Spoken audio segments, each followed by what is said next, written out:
Hai Sobat Hukum, kembali lagi kita di Tanya Hukum. Kali ini kita bersama dengan Pak Hamim Zauzi. Pak, langsung saja ya Pak ya.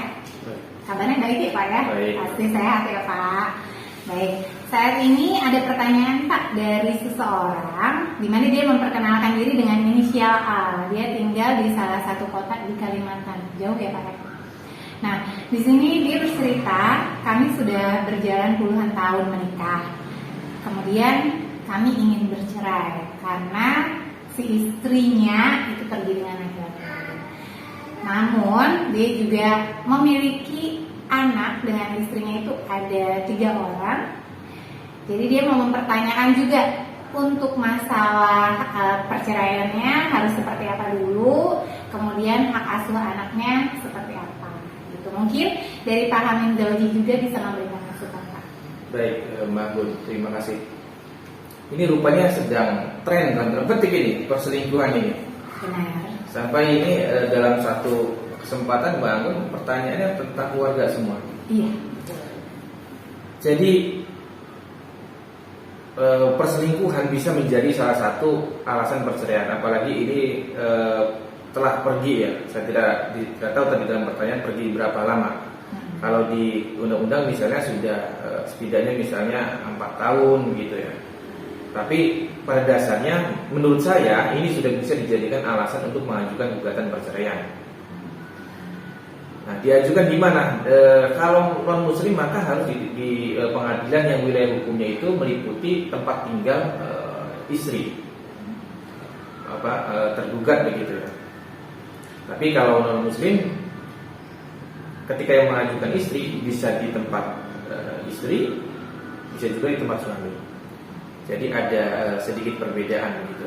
Jadi sekali lagi tentang kaburnya, perginya istri tadi itu dimungkinkan untuk dijadikan alasan mengajukan perceraian gitu.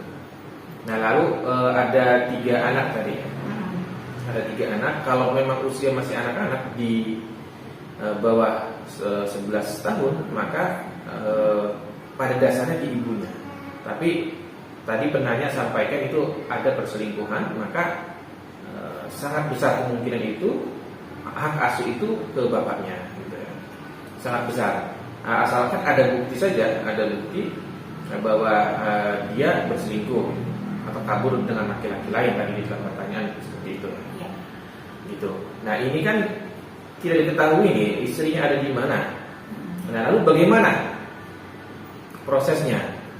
Tetap bisa diajukan.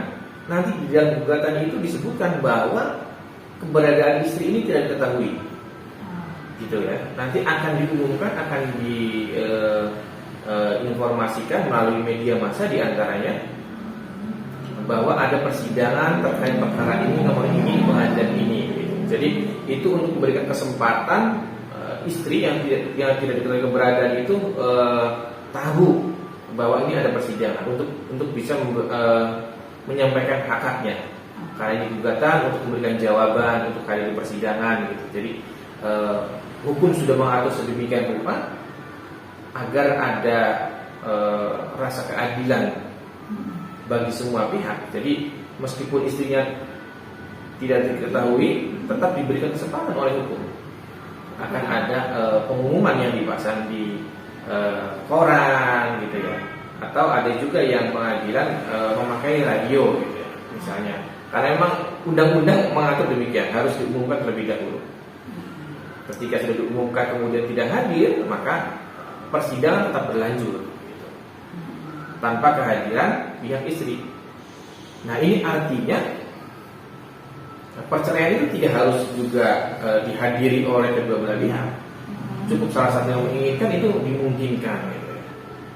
Karena pada dasarnya perceraian tidak memerlukan persetujuan.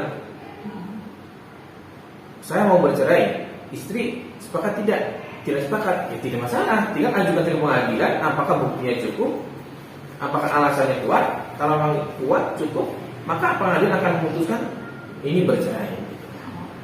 Jadi tidak jadi soal meskipun istrinya tidak setuju.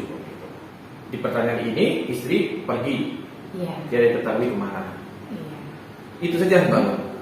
Jadi memang susah untuk mencari persetujuannya ya Pak, karena dia pergi dan nggak tahu di mana. Pergi dan memang tidak diperlukan juga persetujuan.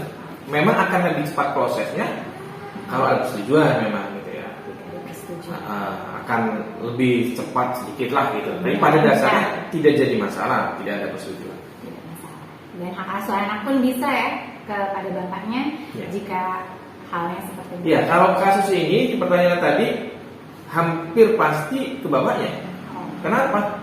Ibunya tidak diketahui keberadaannya kemana. iya benar. Masa ini hakim akan memutuskan hak asuhnya ke ibunya?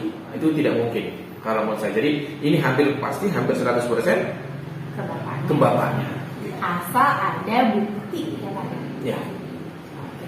Bukti itu bisa berupa dokumen, foto, video, saksi, saksi minimal 2 orang kan Pak. Oke, baik. Baik, terima kasih untuk penjelasannya Pak Sama-sama. Hamim. Seperti itu tadi Sobat Hukum, penjelasan dari pertanyaan-pertanyaan yang sudah masuk ke kita. Semoga bisa bermanfaat untuk sahabat hukum semuanya. Dan kita akan bertemu lagi di segmen berikutnya.